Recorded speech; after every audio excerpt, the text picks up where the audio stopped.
Welcome to the Genealogy Gems YouTube channel. I'm Louise Cooke of the Genealogy Gems podcast, and I am so excited because I get to share with you, I consider him a new friend, somebody I have absolutely admired for so many years. This is one of my personal heroes that I got all excited about when I saw him in the halls here at RootsTech 2013.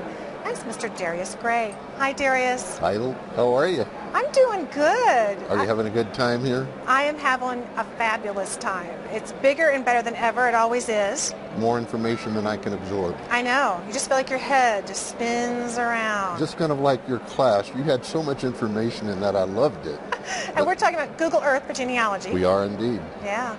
I saw you there, and I thought I recognized you, but when I heard your voice and you asked me a question, I knew who I was talking to. And you might know Darius, you probably do, from the Ancestors mini-series on PBS. That's where I first became aware of you, and of course you've done so many things before and after that. Tell us, you know, this whole conference is about storytelling. Yes. The story you told on the Ancestors mini-series about your discovery in the census microfilm truly inspired me to want to do what I'm doing now, in that I've always been a lover of a good story, and I felt like I wanted to talk to people too, because you talked to me and didn't even know you were doing it, and touched my heart, and if I could somehow talk to somebody and make a difference for them, then we just spread it around. And we share. It seems like a natural thing for you, this storytelling. Well, it is.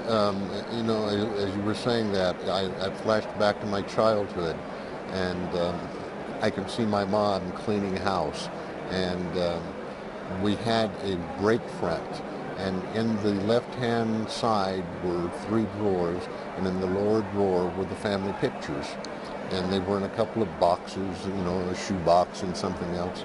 And I was the kid who would always say, "Mom, may I, you know, look at the pictures?" In my generation, you had to say, "May I?" Yes, sir. But then I'd ask her as I was looking at the pictures, "Mom, tell me the story about this again." And so I heard stories growing up and had them repeated and refreshed in my mind. It made the people come alive. It made their lives significant to me as a little kid. And so, yeah, stories are the heart of it. It's not just names, dates, and places, you know. It's the people. It's the people. And it's also the fact that Mom stops what she's doing and takes the time to tell the story. There's a bonding that goes on there. It's important that she knew the stories. You can't tell or teach that which you don't know. Mm-hmm. And she cared enough. Yes. She had learned herself those stories and shared them then with us. What were do you remember one of the stories or a photograph in that collection that you realized it touched you and kind of stayed with you, that you have somehow brought this all through your life? My grandmother was married a couple of times, and at first I thought, well, maybe she married once and then just sort of took up with the gentleman the other times. No, she married them, so I'm going to have to apologize at some point. Okay. But Grandma was one who did things the right way and insisted that her children do the same. My mother and her siblings were taught to work hard. Right. And one of the stories, my grandmother always followed the railroad. She lived at a railroad hub, a community, because she and her children would clean the coveralls of the workmen. And so Mom learned to use the scrub board and those big galvanized tins, and to make lye soap, and how to get the grease out by heating it long enough and hot enough that the grease would rise out, the oil from those coveralls.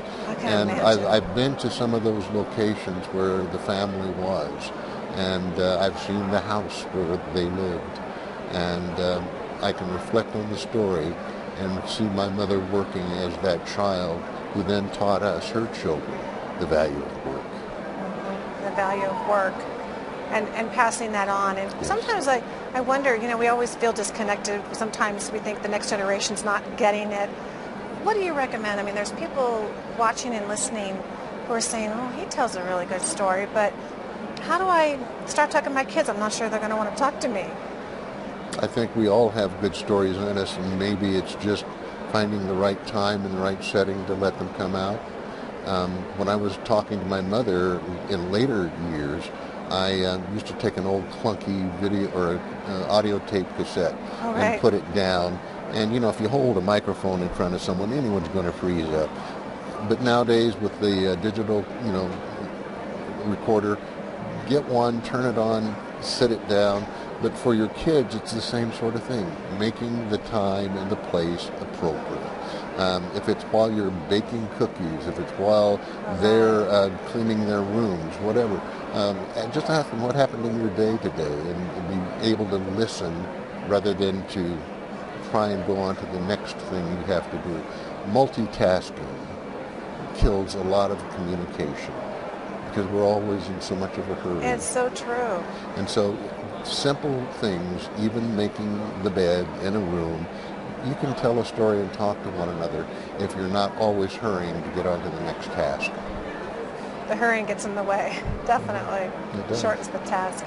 Well, I know it was so fun to meet you the first time yesterday in class, and you still had such amazing enthusiasm for this. I'm assuming that Google Earth for genealogy was some new stuff to you, or yes. Had you? So you're still learning. You're still I hope out to learn there until the last breath. So we don't get to know it all at the No, end. I don't think any of us do. And the challenge is there is so much to learn, so much to see.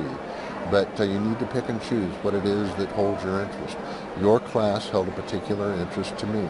And so I'm going to take that information that you gave me, and I'm going to go home and practice and work with that, and just build upon it to the best of my ability. So I thank you. You're welcome. I appreciate it. Thank you for caring enough to present and to prepare so that you could share with others.